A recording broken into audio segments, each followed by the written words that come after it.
കുറച്ച് നാളുകൾക്ക് ശേഷം ചെന്നൈ മാർക്കറ്റിലൂടെ ഒരാൾ പേടിച്ച് വിറകൊണ്ട് ഓടുന്നുണ്ടായിരുന്നു. അയാൾക്ക് പിന്നിൽ 4 പേര് കയ്യിൽ വടിവാളുമായി അയാളെ പിന്തുടർന്നു. ആ മനുഷ്യൻ കാലുതെറ്റി നിലത്തേക്ക് വീണു. അയ്യേ, എന്നെ ഒന്നും ചെയ്യല്ലേ! അയാൾ കണ്ണുകളിൽ ഭയം നിറച്ചുകൊണ്ട് അവരോട് കെഞ്ചി. മുന്നിൽ നിന്നവൻ അയാളോട് പറഞ്ഞതിന് ശേഷം അയാൾക്ക് നേരെ ആ വടിവാള് വീശി. അവൻ്റെ മുഖത്തേക്ക് നിലത്ത് വീണു കിടന്ന അയാളുടെ നെഞ്ചിൽ നിന്നും തെറിച്ച് ചോര വന്നു പതിച്ചു. എല്ലാവരും ഇങ്ങ് പാറ്! അത്രയും പറഞ്ഞുകൊണ്ട് എല്ലാവരെയും വിറപ്പിച്ച ആ കൂട്ടം അവിടെ നിന്നും നടന്നു നീങ്ങി. DGP office. നടുറോട്ടിൽ വെച്ച് നടന്ന ഒരു മർഡർ, അതിനൊരു സാക്ഷി പോലും ഇല്ല. ഈ നാട്ടിലപ്പോൾ പോലീസിനേക്കാൾ വലിയ ആളെ കൊല്ലുന്ന ഗുണ്ടകൾ കാണും. DGP ഹർഷദ് തൻ്റെ മുന്നിലിരുന്ന് പോലീസ് ഓഫീസിനോട് പറഞ്ഞു. സർ, വിലയല്ല, ഭയം. സാക്ഷി ആര് പറഞ്ഞാലും കുടുംബമടക്കം കത്തിക്കും അവർ. കൂട്ടത്തിലൊരു ഓഫീസർ വിയർത്തുകൊണ്ട് പറഞ്ഞു. ആരാണ് ഈ അവർ? അയാൾ പുച്ഛത്തോടെ ചോദിച്ചു. മൂർത്തിയും അവൻ്റെ ആളുകളും. ഇന്ന് നോർത്തും സൗത്തും ഭരിക്കുന്നത് അവനും അവൻ്റെ ഗ്യാങ്ങുമാണ്. മറ്റൊരാൾ തലകുനിച്ചുകൊണ്ട് പറഞ്ഞു. അപ്പോൾ ഈ ഗ്യാങ്ങിനെ ഒതുക്കാൻ ആർക്കും ധൈര്യമില്ലല്ലേ? അയാൾ വീണ്ടും ചോദ്യം ഉന്നയിച്ചു. ധൈര്യമുള്ള ഒരാൾ ഉണ്ടായിരുന്നു സർ. പിൻസീറ്റിൽ നിന്ന് വന്ന ശബ്ദത്തിൻ്റെ ഉടമയ്ക്ക് നേരെ DGPയുടെ കണ്ണുകൾ തിരിഞ്ഞു. ആരാണത്? ഇപ്പം നമ്മുടെ ഡിപ്പാർട്ട്മെൻറ്റിൽ അയാളില്ലേ? ആ ചോദ്യം കേട്ടതും പിൻസീറ്റിലിരുന്ന ഓഫീസർ എഴുന്നേറ്റു നിന്നു. പോലീസല്ല സർ, പോലീസിന് പോലും ബഹുമാനം തോന്നുന്നൊരു വ്യക്തി, സുൽത്താൻ. ആ പേര് കേട്ടത് മറ്റു പോലീസുകാരുടെ കണ്ണുകൾ മരവിച്ചു. അവരെല്ലാം ആ ഓഫീസറിനെ നോക്കി. സുൽത്താൻ, അയാളും അപ്പോൾ ഇവരെ പോലെ റൗഡി ആയിരുന്നു? DGP സംശയത്തോടെ ചോദിച്ചു. റൗഡിയല്ല സർ, രാജാവ്. 100 പേരടങ്ങുന്ന കൗരവപടയുടെ രാജാവ്. അത് കേട്ടതും ആ 100 പേരടങ്ങുന്ന കൗരവപടയുടെ രൂപം മറ്റു ഓഫീസേഴ്സിൻ്റെ കണ്ണുകളിൽ തെളിഞ്ഞു നിന്നു. എന്നിട്ട് ആ സുൽത്താൻ ഇപ്പോൾ എവിടെ? DGPയുടെ ആ ചോദ്യം കേട്ടതും എല്ലാ ഓഫീസേഴ്സും തലകുനിച്ചിരുന്നു. സുൽത്താൻ, നീ എവിടെയാണ്? ആ ചോദ്യം ആ ഓഫീസിൻ്റെ ഭിത്തികളിൽ തട്ടിമുഴങ്ങി. ചെന്നൈ ലക്ഷ്യമാക്കി ഒരു ആംബുലൻസ് ഹൈവേയിലൂടെ അതിവേഗത്തിൽ പോകുന്നുണ്ടായിരുന്നു. ആ ആംബുലൻസിനുള്ളിൽ അബോധാവസ്ഥയിൽ മഹി മയങ്ങിക്കിടന്നു. അവൻ്റെ തൊട്ടടുത്ത് മുടിയും താടിയും നീട്ടി വളർത്തി പുരികത്ത് വെട്ടുകൊണ്ട് പാടുകളുള്ള ഒരാളിരിക്കുന്നുണ്ട്. ഡ്രൈവർ, വണ്ടി വേഗം വിട്. അണ്ണ, ഞാൻ കൂടെ തന്നെയുണ്ട്. ആ കുമാറും ആളുകളും ഞങ്ങളെ കണ്ടു. നിങ്ങൾ പെട്ടെന്ന് ഞാൻ പറഞ്ഞ സ്ഥലത്തെത്തണം. പിന്നെ നമുക്ക് നമ്മുടെ വണ്ടിയിൽ കൊണ്ടുപോകാം. അവൻ ധൃതിയിൽ പറഞ്ഞു തീർത്ത് ഫോൺ വെച്ചു. കുറച്ചു ദൂരം ചെന്നതും ആംബുലൻസിൻ്റെ പിന്നിൽ 2 സ്കോർപിയോ കാർ ചീറിപ്പാഞ്ഞു വന്നു. ആംബുലൻസിൻ്റെ ബാക്ക് ഡോർ ഗ്ലാസ്സിലൂടെ ആ സ്കോർപിയോയിൽ ഇരിക്കുന്നവയാൾ കണ്ടു. Driver, fast! അയാൾ അലറി. ആ ആംബുലൻസിൻ്റെ സൈഡിൽ ഒരു സ്കോർപിയോ വന്നിടിച്ചു. ആംബുലൻസ് ഒന്ന് തിരിഞ്ഞു നിന്നു. സ്കോർപിയോകൾ സഡൻ ബ്രേക്കിട്ട് നിന്നു. ആ കാറുകളിൽ നിന്ന് കയ്യിൽ മാരകായുധങ്ങളുമായി ഒരു കൂട്ടം ഇറങ്ങി വന്നു.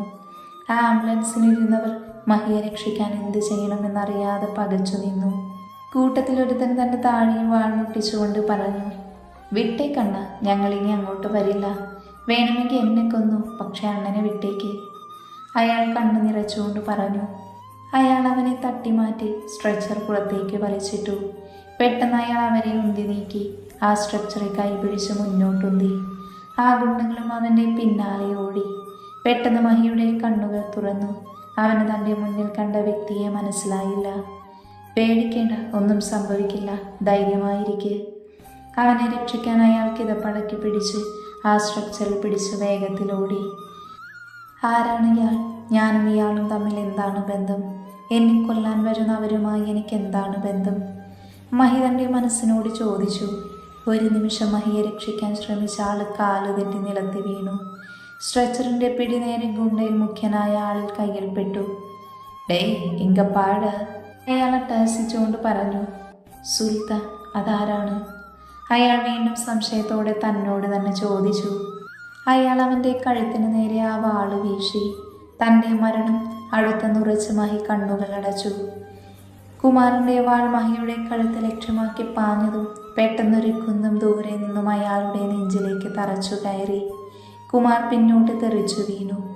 അവൻ്റെ സംഘത്തിൽപ്പെട്ടവർ പെട്ടെന്ന് ആ കുന്തം വന്ന ദിശയിലേക്ക് നോക്കിയതും അവരുടെ കണ്ണുകൾ ഭയത്താൽ നിറഞ്ഞു. കയ്യിലിരുന്ന വാളുകൾ നിലത്ത് വീണു. മഹിയെ രക്ഷിക്കാൻ നോക്കിയ ആൾ ആ ദിശയിലേക്ക് നോക്കിയതും അയാളുടെ കണ്ണുകൾ തിളങ്ങി. ഡാ സിംഹക്കുട്ടികളെത്തി, ഇനി ധൈര്യമുണ്ടെങ്കിൽ തൊട്ടു നോക്കടാ. അയാൾ നെഞ്ചു വിരിച്ച് അവൾക്ക് മുന്നിൽ നിന്നു. മഹി തിരിഞ്ഞു നോക്കിയതും മതയാനക്കൂട്ടം പോലെ 100 പേരടങ്ങുന്നൊരു സംഘം അവൻ്റെ പിന്നിൽ വന്നു നിന്നു. അവർ വലത് കൈമുഷ്ടി ചുരുട്ടി ഇടത് നെഞ്ചിലേക്ക് വെച്ച് അവന് മുന്നിൽ മുട്ടുകുത്തി അവനെ വണങ്ങി. തൻ്റെ ചുറ്റും നടക്കുന്നത് എന്താണെന്ന് മനസ്സിലാവാതെ മഹി അന്തം വിട്ടിരുന്നു. അവൾ കൊണ്ടുവന്ന ക്യാരവാനിലേക്ക് കയറ്റി. ചുറ്റും 20 സ്കോർപിയോകളുടെ അകമ്പടിയോടെ ആ ക്യാരവാൻ അവിടെ നിന്നും നീങ്ങി. മൂർത്തിയുടെ വീട്. എന്നട സുൽത്താൻ ഇന്നും ഉയരോടെ ഇരുക്ക. തൻ്റെ കഷണ്ടി നിറഞ്ഞ തലയൊന്ന് തടവിക്കൊണ്ട് മൂർത്തി അട്ടഹസിച്ചു. കത്ത് ഷർട്ടും കാവ്യമുണ്ടും ധരിച്ച അയാളുടെ രൂപം ആ ഗുണ്ടകളുടെ കണ്ണുകൾ നിറച്ചു. അതേ അണ്ണ, അവനെ തീർക്കാൻ നോക്കിയതാ. പക്ഷെ അപ്പോഴേക്കും കൗരവപട അവർ വന്നു. ഒരുത്തൻ തലകുനിച്ചുകൊണ്ട് പറഞ്ഞു, അച്ഛ, നിങ്ങൾ എന്തിനിങ്ങനെ പേടിക്കുന്നത്? അവനെന്താ ഹൾക്കാണോ? ഇത്ര ഇങ്ങോട്ട് പേടിക്കാൻ? ഈ ചെന്നൈ നമ്മുടെ കോട്ടയാ. ഇവിടെ വന്ന് അവൻ നമ്മളെ എന്തു ചെയ്യാൻ? അയാളുടെ മകൻ അയാൾക്ക് നേരെ നിന്നുകൊണ്ട് ചോദിച്ചു. മോനെ, നിനക്കറിയില്ല സുൽത്താൻ ആരാണെന്ന്, ആ കൗരവപട എന്താണെന്ന്? അയാളുടെ ചിന്ത കുറച്ചു നാൾ പിന്നിലേക്ക് പോയി. തിരക്കേറിയ ചെന്നൈ മാർക്കറ്റിലെ ഒരു കടയുടെ ഡോറ് തകർത്ത് ഒരാൾ പുറത്തേക്ക് തെറിച്ചു വീണു. മറ്റുള്ളവർ ആ ശബ്ദം കേട്ട് അവിടെ കൂടി നിന്നു. പൊടി നിറഞ്ഞ അന്തരീക്ഷത്തിൽ അതെല്ലാം തട്ടിമാറ്റിയ രൂപം വീണ് കിടന്നവൻ്റെ മുന്നിൽ വന്നു നിന്നു. ബ്ലൂ ഷർട്ടും ബ്ലാക്ക് പാൻസും ധരിച്ച് കയ്യിൽ ചാറ്റവാറുമായി മഹിയുടെ അതേ മുഖമുള്ളവൻ അവർക്ക് മുന്നിൽ പ്രത്യക്ഷപ്പെട്ടു. വീണു കിടന്നവൻ കണ്ണുകൾ തുറന്നതും ആ രൂപം കണ്ടു. ഒപ്പം അവൻ്റെ പിന്നിൽ നിൽക്കുന്ന 100 പേരെയും. അവൻ തൻ്റെ വലത് കൈ ആകാശത്തേക്കുയർത്തി. അവനോടൊപ്പം ആ 100 പേരും വലത് കൈ ആകാശത്തേക്കുയർത്തി. സുൽത്താൻ! അവിടെയുള്ളവർ ആർപ്പ് വിളിച്ചു. ആരംഭിക്കലാമാ? ഒരു ചെറിയ ചിരി ചിരിച്ചുകൊണ്ട് വീണു കിടന്നവനെ നോക്കി അയാൾ പറഞ്ഞു. മൂർത്തി വിയർത്തുകൊണ്ട് ജനലിന് പുറത്തേക്ക് നോക്കി. അയാളുടെ ഓർമ്മയിൽ സുൽത്താൻ്റെ മുഖം നിറഞ്ഞു നിന്നു. അണ്ണ, ഇങ്ങനെ പേടിക്കാതെ. അവനെപ്പോലൊരു പീക്കിരി പയ്യൻ അണ്ണനെ എന്തു ചെയ്യാൻ? മൂർത്തിയുടെ അടുത്ത് നിന്നവൻ പറഞ്ഞു. അവൻ വെറും ഒരു പയ്യനല്ല, ദേവരാജൻ്റെ അനിയനാണ്. നീ ഇവിടെ വന്നിട്ടൊരു മാസമല്ലേ ആയുള്ളൂ. നിനക്കറിയില്ല ദേവരാജനെയും പിന്നെ ഇപ്പം നീ പറഞ്ഞ പീക്കിരി പയ്യനെയും. അറിഞ്ഞ അവരുടെ മുന്നിൽ പോയി നിൽക്കില്ല നീ. മൂർത്തി അത് പറയുമ്പോൾ നെറ്റിയിലൂടെ വിയർപ്പൊഴുകുന്നുണ്ടായിരുന്നു. ഈ ചെന്നൈ മുഴുവൻ പോക്കറ്റിൽ വെച്ചിരിക്കുന്ന മൂർത്തിയാണ് ഇങ്ങനെ പേടിക്കുന്നത് ഞാൻ ആദ്യമായാണ് കാണുന്നത്. അയാൾ ആശ്ചര്യത്തോടെ മൂർത്തിയെ നോക്കി. ഈ ചെന്നൈ നഗരം ഒരു കൊല്ലം മുൻപ് വരെ അവരുടെ കയ്യിലായിരുന്നു. പോലീസും കോടതിയുമെല്ലാം അവരായിരുന്നു. അവരെക്കുറിച്ച് നിനക്കറിയണോ? അയാൾ ജനാല വഴി പുറത്ത് തെളിഞ്ഞു കത്തുന്ന ലൈറ്റുകൾ നോക്കി. അയാളുടെ ഓർമ്മകൾ 1 വർഷം പിന്നിലേക്ക് പോയി. 1 വർഷത്തിന് മുൻപ് ചെന്നൈ ഹാർബർ. ഒരു വലിയ കണ്ടെയ്നർ പിന്നിൽ പെൺകുട്ടികളെ വരിവരിയായി നിർത്തിയിരുന്നു. എല്ലാവരുടെയും മുഖം കണ്ണുനീരിൽ കുതിർന്നിരുന്നു. ഒരു നല്ല ജോലി പ്രതീക്ഷിച്ച് ഞാൻ ഈ നാട്ടിലെത്തിയത്. ഇപ്പം എൻ്റെ ജീവിതം എന്നേക്കുമായി ഒരു മാംസക്കൊതി എൻ്റെ കാൽ കീഴിൽ. കൂട്ടത്തിൽ ഒരു പെൺകുട്ടി കരഞ്ഞുകൊണ്ട് പറഞ്ഞു. ദൈവങ്ങളെ വിളിച്ച് കരഞ്ഞിട്ടും നമ്മുടെ കരച്ചിൽ കേൾക്കാൻ ഒരു ദൈവവും ഇല്ലല്ലോ. ഇനി നമുക്കിവിടെ നിന്ന് രക്ഷപ്പെടാൻ പറ്റില്ല. മറ്റൊരു പെൺകുട്ടി ആ കുട്ടിയുടെ കൈകൾ അമർത്തി പിടിച്ചുകൊണ്ട് പറഞ്ഞു.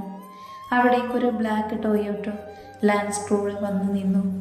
അതിൻ്റെ ഡ്രൈവർ സീറ്റിൽ നിന്ന് സ്ലീവ്ലെസ് ബ്ലൂ ബനിയനും ബ്ലാക്ക് ജീൻസും കാലിൽ അഡിഡാസിൻ്റെ ഷൂസും ഇട്ട് ഒരാൾ ഇറങ്ങി വന്നു. അയാളുടെ ഇടനെഞ്ചിൽ സ്കോർപിയൻ ചിത്രം പച്ചകുത്തിയിരുന്നു. മുടി നീട്ടി വളർത്തി ബുൾഗാൻ വെച്ച മുഖം, പൂച്ച കണ്ണുകൾ. ഇറങ്ങിയതും അയാൾ അവിടെ കൂടി നിന്ന പെൺകുട്ടികളെ കാമശക്തിയോടെ നോക്കി. അയാൾ തൻ്റെ പാൻറ്റിൻ്റെ പോക്കറ്റിൽ നിന്ന് ബ്രൗൺ ഷുഗർ എടുത്ത് ഇടത് കയ്യിൽ വെച്ച മൂക്കിലേക്ക് ആഞ്ഞു വലിച്ചു. എന്നടാ എല്ലാ പെണ്ണുങ്ങളും ഫ്രഷ് താനാ? അവൻ അവിടെ നിന്ന് തൻ്റെ കൂട്ടത്തിൽപ്പെട്ട ഒരാളോട് ചോദിച്ചു. എല്ലാമേ ഫ്രഷ് താൻ സർ, അവനൊന്ന് ചിരിച്ചുകൊണ്ട് പറഞ്ഞു. ഇതേ സമയം വന്നവൻ്റെ നോട്ടം അവിടെ നിന്നൊരു പെൺകുട്ടിയിലേക്ക് വീണു. ഏയ് ഇങ്ക വാ, അവൻ അവളെ അടുത്തേക്ക് വിളിച്ചു. പാക്കരുതുക്ക് അപ്പഴേ കോഴിക്കോട് ഹൽവ മാതിരി ഇരിക്ക്, നീ എൻ കൂടെ വാ. അവൻ അവളുടെ കയ്യിൽ ബലമായി പിടിച്ച് അവൻ്റെ അടുത്തേക്ക് ചേർത്തു. അണ്ണ വിട്ടിടുങ്കേ, ഞാൻ ഊരിക്ക് പോകണം, പ്ലീസ് അണ്ണ. അവൾ അവനോട് കെഞ്ചി. വാടിയെങ്കേ. അവളെ അവൻ ഗോഡൗണിനകത്തേക്ക് കൊണ്ടുപോയി. ഈശ്വര, ഞങ്ങളെ രക്ഷിക്കാൻ ആരുമില്ലേ? അവിടെയുള്ളൊരു പെൺകുട്ടി ആകാശത്തേക്ക് നോക്കിക്കൊണ്ട് അലമുറയിട്ട് പറഞ്ഞു. പെട്ടെന്നൊരു ശബ്ദം അവിടെ ഉയർന്നു. അവിടെ നിന്ന് ആളുകൾ പെട്ടെന്ന് തിരിഞ്ഞു നോക്കിയതും അവിടെ ആകെ പെട്രോൾ ബോംബുകൾ പൊട്ടിത്തെറിച്ചു. ആ പുകമറയിൽ നിന്ന് 40 പേര് കയ്യിൽ ആയുധമായി അവർക്ക് നേരെ വരുന്നത് അവർ കണ്ടു. അണ്ണ, ദേവരാജന്റെ ആൾക്കാർ ഒരുത്തനെയും ജീവനോടെ വിടില്ല. പെൺകുട്ടികളെല്ലാം ആ കണ്ടെയ്നറിലേക്ക് കയറ്റി. കയ്യിൽ ആയുധവുമായി വന്ന് ദേവരാജന്റെ ആളുകൾ നേരിടാൻ തയ്യാറായി അവർ നിന്നു. അവർ പരസ്പരം ഏറ്റുമുട്ടി ഓരോരുത്തരായി നിലത്തേക്ക് വീണു. പെട്ടെന്ന് പൊടി മറപ്പിച്ചുകൊണ്ട് ഒരു വൈറ്റ് ജാഗ്വർ അങ്ങോട്ട് വന്നു നിന്നു. ദേവരാജർ, വീണു കിടന്നവരിൽ ഒരാൾ പറഞ്ഞു. ആ കാറിന്റെ ഡ്രൈവിംഗ് സീറ്റിൽ നിന്നൊരു രൂപം ഇറങ്ങി വന്നു. ബ്ലാക്ക് കുർത്തിയും കാവ്യമുണ്ടും ധരിച്ച്, വലത് കൈയിൽ ഇടിവളയും ഇടത് കൈയിൽ റോളക്സ് വാച്ചും ധരിച്ച്, പകുതി നരച്ച് നീട്ടി വളർത്തിയ മുടി, പിരിച്ചുവെച്ച മീശ, ഇടത് പുരികത്തിന് മുകളിലായി കിടന്ന മുടി തൻ്റെ വലത് കൈ കൊണ്ടൊതുക്കി അയാൾ പതിയെ മുന്നോട്ട് നടന്നു. ദേവരാജന് നേരെ ഒരാൾ കയ്യിൽ വാളുമായി ഓടി വന്നു. അവൻ തൻ്റെ വലത് കൈ മുഷ്ടി ചുരുട്ടി ഓടി വന്നവൻ്റെ നെഞ്ചിൽ ഒരു പഞ്ചു കൊടുത്തു. അവൻ വായിൽ നിന്ന് ചോര തുപ്പി നിലത്തേക്ക് വീണു. ഇത് കണ്ടതും അവനെ തള്ളാൻ തയ്യാറായി നിൽക്കുന്ന കൂട്ടം പിന്നോട്ട് നീങ്ങി.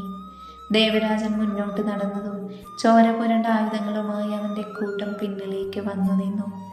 അവർ ആ കണ്ടെയ്നർ തുറന്നതും പെൺകുട്ടികൾ കരഞ്ഞുകൊണ്ട് ദേവരാജന്റെ അടുത്ത് വന്നു. അണ്ണ, ഗൗരി, അവളെ അവൻ. അവർ ഗോഡൗണിനകത്തേക്ക് ചൂണ്ടി. ദേവരാജൻ അങ്ങോട്ടേക്ക് നടന്നു. ഷട്ടർ തുറന്നതും ഗൗരി അവൻ്റെ നെഞ്ചിലേക്ക് വീണു. അവളുടെ ചുണ്ടിൽ ചോര പൊടിയുന്നുണ്ടായിരുന്നു. അവൻ അവളെ ആശ്വസിപ്പിച്ച് പിന്നിലേക്ക് മാറ്റി നിർത്തി. സുധാകർ, നിന്നോട് ഒരു തവണ ഞാൻ പറഞ്ഞു ഈ ബിസിനസ് ഇവിടെ ചെയ്യരുതെന്ന്. പക്ഷെ നിനക്ക് മരണമല്ലാതെ മറ്റൊരു ഭാഷയും മനസ്സിലാവില്ല. Be ready to bastard. Devan അയാളുടെ നെഞ്ചിലേക്ക് കാഞ്ഞു ചവിട്ടി. അവൻ നിലത്തേക്ക് വീണു. ദേവ, ഇതെൻ്റെ അച്ഛൻ്റെ ഏരിയയാണ്. ഇവിടെ നീ കയറി കളിച്ച പിന്നെ കളി മാറും. സുധാകർ അലറി. ദേവനാരായണൻ, ഈ നഗരത്തിൽ ഒരു ബോർഡറില്ല. സൃഷ്ടിയും സംഹാരവും സംരക്ഷണവുമെല്ലാം ഈ ദേവനാരായണനാണ്. നിന്റെ ശിക്ഷ ഞാൻ വിധിക്കുകയാ. ഇത് നിന്റെ അച്ഛനുള്ള താക്കീതാണ്. അടുത്ത ഊഴം അവനാണ്. ദേവനാരായണൻ തൻ്റെ എളിയിൽ നിന്ന് പിസ്റ്റൾ എടുത്തു. സുധാകരനെ നെറ്റി തുളച്ചുകൊണ്ട് ദേവന്റെ തോക്കിൽ നിന്നുള്ള ബുള്ളറ്റ് പാഞ്ഞുപോയി. അവൻ പിടഞ്ഞു മരിച്ചു. അവൻ ഗൗരിയെ തൻ്റെ അടുത്തേക്ക് ചേർത്ത് പുറത്തേക്ക് നടന്നു. മൻസൂർ, ഇവരെല്ലാം വീടുകളിലേക്ക് എത്തിക്കണം. അവൻ അവിടെ കൂടെ നിന്നവരിൽ പ്രധാനിയോട് പറഞ്ഞു. ശരിയണ്ണ, അപ്പോൾ ഈ പെൺകുട്ടി? അയാൾ ആ പെൺകുട്ടിക്ക് നേരെ വിരൽ ചൂണ്ടിക്കൊണ്ട് ചോദിച്ചു. ഇവളിനി നമ്മുടെ വീട്ടിൽ നിൽക്കും, എൻ്റെ അനിയത്തിയായി. അവൻ അവളെ അടുത്തേക്ക് ചേർത്ത് നിർത്തിക്കൊണ്ട് പറഞ്ഞു. ദേവരാജൻ തൻ്റെ കാറ് ലക്ഷ്യമാക്കി നടന്നു. മോളെ, നിന്റെ കാര്യമെല്ലാം അശ്വതി പറഞ്ഞു, എനിക്കറിയാം. നീ ഇനിയൊന്നും പേടിക്കണ്ട, ഞങ്ങളെല്ലാവരും ഉണ്ട് നിന്റെ കൂടെ. അവൻ ഗൗരിയെ ആശ്വസിപ്പിച്ചുകൊണ്ട് വണ്ടിയിലേക്ക് കയറ്റി. ആ ജാഗ്വാർ അവിടെ നിന്ന് പുറത്തേക്ക് പോയി. കൊട്ടാരതുല്യമായ ഒരു വീടിൻ്റെ മുറ്റത്ത് ആ ജാഗ്വാർ വന്നു നിന്നു. പട്ടുസാരിയെടുത്ത് മുഖത്ത് നിറപ്പുഞ്ചിരിയുമായി അശ്വതി വീടിൻ്റെ മുറ്റത്തേക്ക് ഇറങ്ങി വന്നു. ഗൗരിയെ കണ്ടതും അവൾ ഗൗരിയെ കെട്ടിപ്പിടിച്ചു. അച്ചു, നിന്റെ ഫ്രണ്ടിനൊരു പോറൽ പോലും ഏൽപ്പിക്കാതെ ഞാൻ എത്തിച്ചിട്ടുണ്ട്. നീ ഹാപ്പിയല്ലേ? അവൻ അവളുടെ അടുത്തേക്ക് നിന്നുകൊണ്ട് ചോദിച്ചു. അതെ ദേവേട്ട. അവൾ കണ്ണുകൾ ഇറുക്കി തുറന്നുകൊണ്ട് പറഞ്ഞു. വാ, അകത്തേക്ക് പോവാം. അശ്വതി ഗൗരിയെ അകത്തേക്ക് കൊണ്ടുപോയി. അശ്വതി, നിന്നോട് എങ്ങനെയാണ് നന്ദി പറയേണ്ടതെന്ന് എനിക്കറിയില്ല. അന്ന് നീ ദേവൻ്റെ കൂടെ ഇറങ്ങിപ്പോയപ്പോൾ ഞാനടക്കം എല്ലാവരും നിന്നെ കുറ്റപ്പെടുത്തി. ഇന്ന് പക്ഷേ അദ്ദേഹം വേണ്ടി വന്നു എന്നെ രക്ഷിക്കാൻ. നീ എന്നോട് ക്ഷമിക്കണം. ഗൗരി അശ്വതിക്ക് മുന്നിൽ കൈകൂപ്പിക്കൊണ്ട് പറഞ്ഞു. അരുത് ഗൗരി, നീ എൻ്റെ കൂട്ടുകാരിയല്ലേ. പിന്നെ എനിക്ക് അദ്ദേഹത്തിലുള്ള വിശ്വാസം, അതുകൊണ്ടാണ് ഞാൻ കൂടെ പോയത്. ഇന്നെന്നെ റാണിയെ പോലെയാണ് നോക്കുന്നത്. പിന്നെ എന്നെ സ്വന്തം ചേച്ചിയെ പോലെ കാണുന്നെൻ്റെ അനിയൻ കുട്ടൻ വിക്രം. അവൾ ചുമരിൽ തൂക്കിയിട്ടിരുന്ന ഫോട്ടോ ചൂണ്ടിക്കൊണ്ട് പറഞ്ഞു. ഇത് ദേവൻ്റെ അനിയനല്ലേ? അവൾ ചോദിച്ചു. അതെ, ദേവേട്ടന് ജീവനാണിവനെ. പേര് വിക്രം എന്നാണെങ്കിലും എല്ലാവർക്കും അവൻ സുൽത്താനാണ്. സുൽത്താൻ. ആളിപ്പോൾ ജർമ്മനിയിലാണ്. പഠിപ്പ് കഴിഞ്ഞ് വരാറായി. ബാക്കി കഥയെല്ലാം നീ ഫ്രഷായിട്ട് പറയാം, ചെല്ല്. ഗൗരിക്ക് ടവൽ കൊളുത്തുകൊണ്ട് അശ്വതി പറഞ്ഞു. അശ്വതി റൂമിൽ നിന്ന് പുറത്തേക്കിറങ്ങി ദേവൻ്റെ അടുത്തേക്ക് ചെന്നു. ദേവേട്ട, എന്തൊരാലോചന? അവൾ ദേവൻ്റെ പുറത്ത് കൈവച്ചുകൊണ്ട് ചോദിച്ചു. അശ്വതി, ഇതുവരെ ഞാൻ ചെയ്ത കാര്യങ്ങളെല്ലാം 100% ശരിയായിരുന്നു. നിയമം ഞാൻ നോക്കിയിട്ടില്ല. പക്ഷേ ഇപ്പോൾ എൻ്റെ അനിയൻ അവൻ ഇങ്ങോട്ട് വന്ന എന്നെ പോലെ അവനും തെരുവിലേക്ക് ഇറങ്ങിയ എനിക്കത് താങ്ങാൻ കഴിയില്ല. അവനൊരു പതർച്ചയോട് പറഞ്ഞു. ദേവേട്ട, വിഷമിക്കരുത്. ദേവേട്ടൻ കാരണം 100 കുടുംബങ്ങൾ ജീവിക്കുന്നുണ്ട്. അവരുടെ പ്രാർത്ഥന നമ്മുടെ കൂടെയുണ്ട്. അവന് നല്ലത് മാത്രമേ വരുള്ളൂ. അവൾ ദേവിനെ ആശ്വസിപ്പിച്ചു. എനിക്കറിയാം, അവന് നീ ഏട്ടത്തിയല്ല, അമ്മയായിരുന്നു. നീ വേണം അവനെ നോക്കാൻ. അവൻ അവളെ കണ്ണീരോടെ കെട്ടിപ്പിടിച്ചു. അവൻ്റെ ഫോൺ പെട്ടെന്ന് റിങ് ചെയ്തു. ഫോൺ എടുത്തതും ഡിസ്പ്ലേയിൽ അനിയൻകുട്ടനെന്ന് തെളിഞ്ഞു വന്നു. അവൻ്റെ കൺകോണിൽ ഒരേ സമയം സന്തോഷവും ഉത്കണ്ഠയും ഒരുപോലെ പ്രകടമായിരുന്നു. അനിയൻകുട്ട, നിനക്ക് സുഖാണോ? അവൻ വാത്സല്യത്തോടെ ചോദിച്ചു. അതേ ഏട്ടാ, പിന്നെ ഞാനിപ്പോൾ വിളിച്ചതേ 2 ദിവസം കഴിഞ്ഞ് ഞാൻ അങ്ങോട്ട് വരും. അപ്പം സ്വീകരണമൊക്കെ റെഡിയാക്കി വെച്ചോളൂ. അവൻ ചിരിച്ചുകൊണ്ട് ഫോൺ കട്ട് ചെയ്തു. ദേവൻ തിരിഞ്ഞിരുട്ടിലേക്ക് നോക്കി.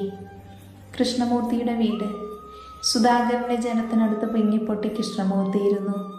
അണ്ണാ, ദേവൻ അവനെ വിടരുത്, അയാളുടെ അടുത്തിരുന്ന ഒരാൾ പറഞ്ഞു. അവനെ കൊല്ലില്ല, പക്ഷേ അവൻ്റെ ജീവനായ എല്ലാവരെയും ഞാൻ തീർക്കും. അവൻ ആകാശത്തേക്ക് നോക്കിക്കൊണ്ട് അലറി. അണ്ണ, അവൻ്റെ അനിയൻ ഇങ്ങോട്ട് വരുന്നുണ്ടെന്ന് മറ്റൊരാൾ മൂർത്തിയുടെ ചെവിയിൽ പറഞ്ഞു. ഡേ, അവൻ എയർപോർട്ടിൽ വന്നിറങ്ങിയ ജീവനോടെ വീട്ടിലെത്തരുത്. അവൻ്റെ നെഞ്ചിൽ റീത്ത് വെക്കണം എനിക്ക്. അയാൾ കൂടെ ഒരുവൻ്റെ കോളറിൽ പിടിച്ചുകൊണ്ട് അലറി. ആകാശത്ത് ഒരു ഇടിമിന്നൽ ആ നിമിഷം വീശി.